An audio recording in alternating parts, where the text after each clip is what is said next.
അത് നല്ല നിലക്ക് സമൂഹം സ്വീകരിച്ചിട്ടുള്ള കാര്യവുമാണ്. ഇതിൽ സ്ഥിരത, വിശ്വാസ്യത, തുടർച്ച ഇവയെല്ലാമാണ് മുന്നേറ്റത്തിൻ്റെ അടിസ്ഥാനമായി നാം കാണേണ്ടത്. പുരോഗതിയും സാമൂഹ്യനീതിയും ഉറപ്പാക്കുന്നതാണ് ഈ യാത്ര. ഇതിൽ കൂടുതൽ ശക്തമായി മുന്നോട്ട് കൊണ്ടുപോകാൻ കഴിയേണ്ടതുണ്ട്. സംസ്ഥാനത്തിൻ്റെ സമഗ്ര താല്പര്യത്തിന് ഇത് മുന്നോട്ട് കൊണ്ടുപോവുക എന്നത് ഒഴിച്ചുകൂടാത്തതാണ്. കഴിഞ്ഞ വർഷങ്ങളുടെ അനുഭവത്താൽ നമുക്ക് ഒട്ടേറെ പ്രതിസന്ധികൾ, വെല്ലുവിളികൾ നേരിടേണ്ടി വന്നിട്ടുണ്ടെന്ന് കാണാൻ പറ്റും. നമ്മുടെ കേരള ജനങ്ങളുടെ മുന്നിലുള്ള അനുഭവം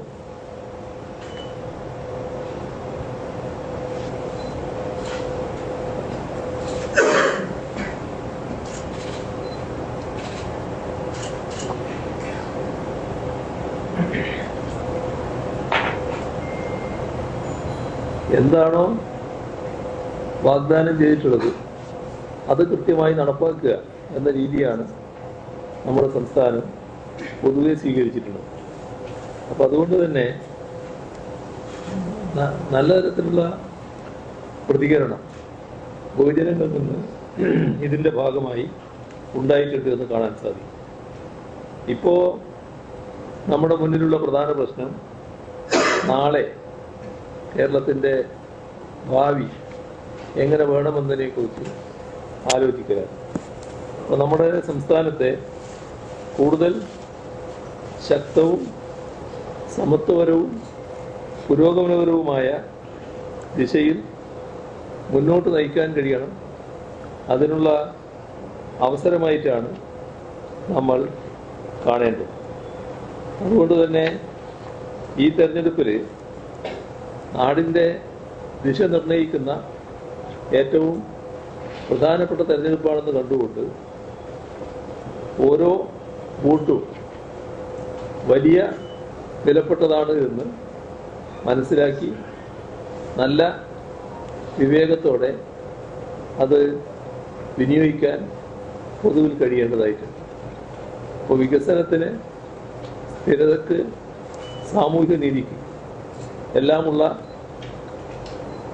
നിലപാട് സ്വീകരിക്കുന്ന മുന്നണിയെ പിന്തുണക്കുക എന്നതാണ് ഇക്കാര്യത്തിൽ സ്വാഭാവികമായും ജനങ്ങൾ സ്വീകരിക്കുക എന്നത് തന്നെയാണ് പ്രതീക്ഷിക്കുന്നത്. ഇത് LDF-നോടൊപ്പം നിൽക്കുന്ന ജനങ്ങളോട് മാത്രമുള്ള ഒരു അഭ്യർത്ഥനയല്ല. UDF-ലും NDA-യിലുമെല്ലാം അണിനിരന്നിട്ടുള്ള ജനങ്ങളുണ്ട്. അവരെല്ലാം ആഗ്രഹിക്കുന്ന കാര്യമാണ് നാടിൻ്റെ വികസനവും അതോടൊപ്പം സാമൂഹ്യ നീതിയും സ്ഥിരതയുമല്ല. അപ്പോൾ അതെല്ലാം ആഗ്രഹിക്കുന്നവർ നിങ്ങൾ LDF-നെ എതിർക്കുന്ന മുന്നണിയിലായാൽ പോലും ഇതാണ് തുടരേണ്ടതെങ്കിൽ LDF-ന് വോട്ട് ചെയ്യണമെന്നാണ് അഭ്യർത്ഥിക്കാറുള്ളത്. വോട്ട് എന്നത് കേവലമായ ഒരു താൽക്കാലിക തീരുമാനമല്ല. നമ്മുടെ നാടിൻ്റെ നാളെ വരും തലമുറയുടെ ഭാവി അതിനെയെല്ലാം നിർണയിക്കുന്ന ഉത്തരവാദിത്വമാണ് എന്ന് കാണുന്നു. കേരളം ഇനിയും മുന്നോട്ട് പോകേണ്ടതുണ്ട്. നമുക്ക് ഒന്നിച്ച് മുന്നോട്ട് പോകാം എന്നാണ് പൊതുവെ പറയാനുള്ളത്. ഇത്രയുമാണ് ആമുഖമായി പറയാനുള്ള കാര്യം.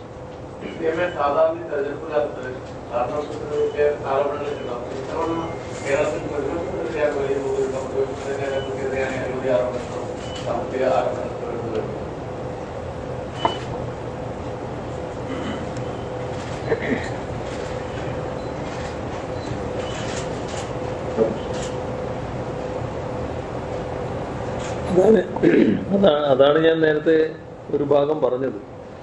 ഭരണപക്ഷത്തിന് നേരെയല്ല ഇതുപോലുള്ള ആക്ഷേപങ്ങൾ ഉയരുന്നത്.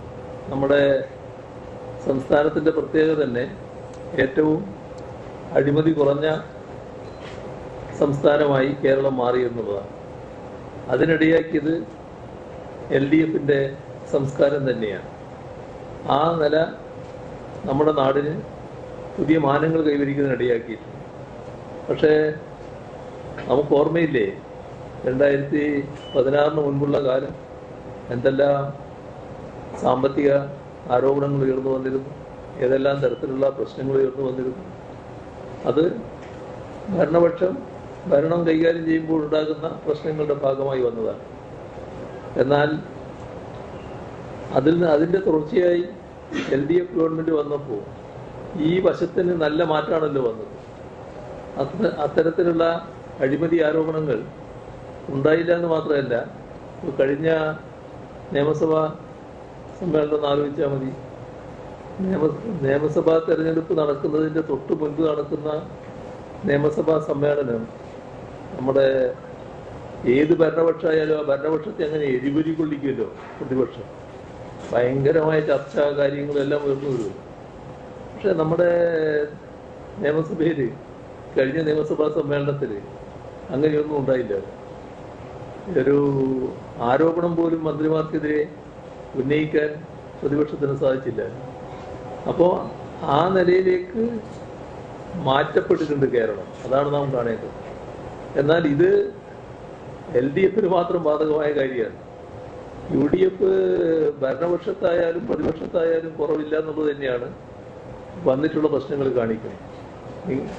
നിങ്ങൾ ഉന്നയിച്ചതുപോലെ ഒരുപാട് പ്രശ്നങ്ങൾ പ്രതിപക്ഷത്തായിട്ടും അഴിമതിയുമായി ബന്ധപ്പെട്ട തരത്തിൽ ഉയർന്നു വന്നിട്ടുണ്ട്. സ്വന്തം പാർട്ടിക്കകത്ത് ഉയർന്നു വന്ന പ്രശ്നങ്ങൾ ധാരാളമുണ്ട്. അതിൻ്റെ ഭാഗമായി ഉള്ള വളരെ വേദനാജനകമായ സംഭവങ്ങളും നമ്മളെല്ലാം മുന്നിൽ വന്ന കാര്യങ്ങളാണ്. അവരുടെ കുടുംബാംഗങ്ങളും അതുമായി ബന്ധപ്പെട്ട് നടത്തിയുള്ള പ്രസ്താവനകളും എല്ലാം നമ്മുടെ മുന്നിലുള്ളതാണ്. അപ്പോൾ അഴിമതി എന്നത് അത് എല്ലാ തലങ്ങളിലും ഒഴിവാക്കേണ്ടതാണ് എന്ന ഒരു സംസ്കാരം ഉണ്ടായാൽ മാത്രമേ അത് ഒഴിവാക്കാൻ പറ്റൂ. അതിലേക്ക് ഇപ്പോൾ UDFിന് എത്താൻ കഴിഞ്ഞിട്ടില്ല, അതിലെ പ്രധാന പാർട്ടികൾക്കും എത്താൻ കഴിഞ്ഞിട്ടില്ല എന്നുള്ളതാണ് ഇപ്പോഴും കാണിക്കുന്ന കാര്യം. പ്രധാനമന്ത്രി നരേന്ദ്രമോദിയെ പേരെടുത്ത് വിമർശിക്കുന്നതാണ് കാര്യമാണ് രാഹുൽ ഗാന്ധി ഉൾപ്പെടെ നേതാക്കന്മാർ പറയുന്നത്. അത് പ്രധാനമന്ത്രി അടുത്ത കാലത്ത് നരേന്ദ്രമോദി പേരെടുത്ത് അങ്ങനെ വിമർശിക്കുന്ന ശ്രദ്ധയിൽപ്പെട്ടിട്ടില്ല. അങ്ങനെ വിമർശനം ഉപയോഗിക്കുന്നു. രാഹുൽ ഗാന്ധി പറയുന്നത് ഒരു ഗൗരവത്തിലെടുക്കേണ്ട കാര്യങ്ങളായിട്ട് വരുന്നില്ല. അത്രയും അബദ്ധജടിലമായ കാര്യങ്ങളാണ് അദ്ദേഹം പറഞ്ഞുകൊണ്ടിരിക്കുന്നത്. ഒരുപാട് അബദ്ധജടിലമായ കാര്യങ്ങൾ ഈ വരവിൽ പറഞ്ഞിട്ടുണ്ടല്ലോ. അദ്ദേഹം ആദ്യം ഓർക്കേണ്ടത് അദ്ദേഹത്തിൻ്റെ നിലവാരം എന്തായാലും കോൺഗ്രസിൻ്റെ പ്രധാനപ്പെട്ട ഒരു പോസ്റ്റാണ് അദ്ദേഹം ഇരിക്കുന്നത്. അതിൻ്റേതായ ഒരു ഉത്തരവാദിത്വ ബോധത്തോടെ കാര്യങ്ങൾ ഉന്നയിക്കാൻ തയ്യാറാണ്. അതല്ല അദ്ദേഹത്തിൻ്റെ ഭാഗത്തുനിന്നുണ്ടാകുന്നത്.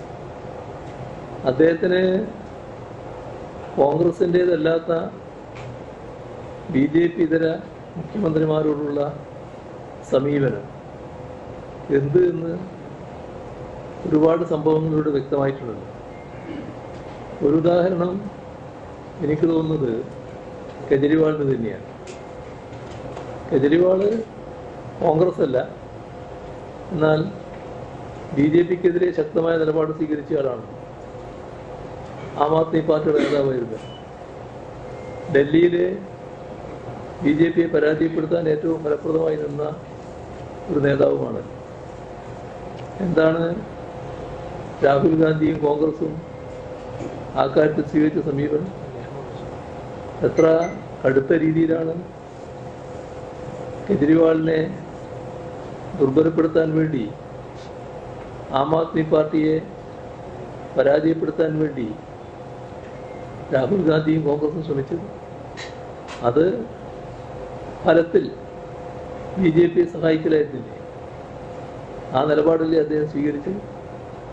അങ്ങനെ ഒരാള് ഇന്ന് രാജ്യത്താകെയുള്ള ഇടതുപക്ഷത്തിൻ്റെതായ ഒരു മുഖ്യമന്ത്രിയെ ആ മുഖ്യമന്ത്രി നരേന്ദ്രമോദിയെ പറയുന്നില്ല എന്ന് പറയുമ്പോൾ അതിൻ്റെ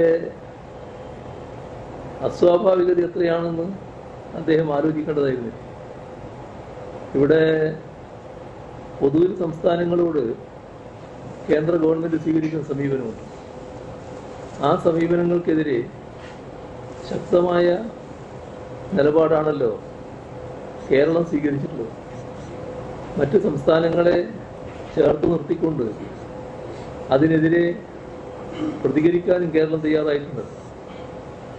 മറ്റു സംസ്ഥാനങ്ങളോട് പൊതുവിൽ കാണിക്കുന്ന വിവേചനം മാത്രമല്ല, കേരളത്തോട് പ്രത്യേക വിവേചനം കാണിക്കുന്നു. ആ വിവേചനം കാണിക്കുമ്പോൾ നമ്മുടെ സംസ്ഥാനത്തിൻ്റെ, കേരളത്തിൻ്റെ വികസനമാണല്ലോ തടയപ്പെടുന്നത്. 2016 വരെ രാഹുൽ ഗാന്ധിയുടെ പാർട്ടി നേതൃത്വം വഹിച്ച മുന്നണി കേരളത്തിൽ മാറി മാറി അധികാരത്തിരുന്നിട്ടുണ്ടല്ലോ. അങ്ങനെയൊരു മുന്നണിയും അതിന് നേതൃത്വം കൊടുത്ത രാഹുൽ ഗാന്ധിയുടെ പാർട്ടിയും കേരളത്തെ തകർക്കുന്ന കേന്ദ്ര ഗവൺമെൻറ് സമീപനം വന്നപ്പോൾ അതിനെതിരെ അക്ഷരം സംസാരിക്കാൻ തയ്യാറായി. എന്തിൻ്റെ ഭാഗമായിരുന്നു അത്? എന്തായിരുന്നു BJPക്കെതിരെ സംസാരിച്ചുകൂടാ എന്ന നിർബന്ധം കോൺഗ്രസിന് വരാൻ കാരണം? ഞങ്ങൾ ആ പ്രശ്നങ്ങൾ ശക്തമായി ഉയർത്തിയല്ലോ, പ്രക്ഷോഭത്തിലേക്ക് നീങ്ങിയല്ലോ. കൂടുതൽ വാർത്തകൾക്ക് news 18 Keralam YouTube channel subscribe ചെയ്യുക.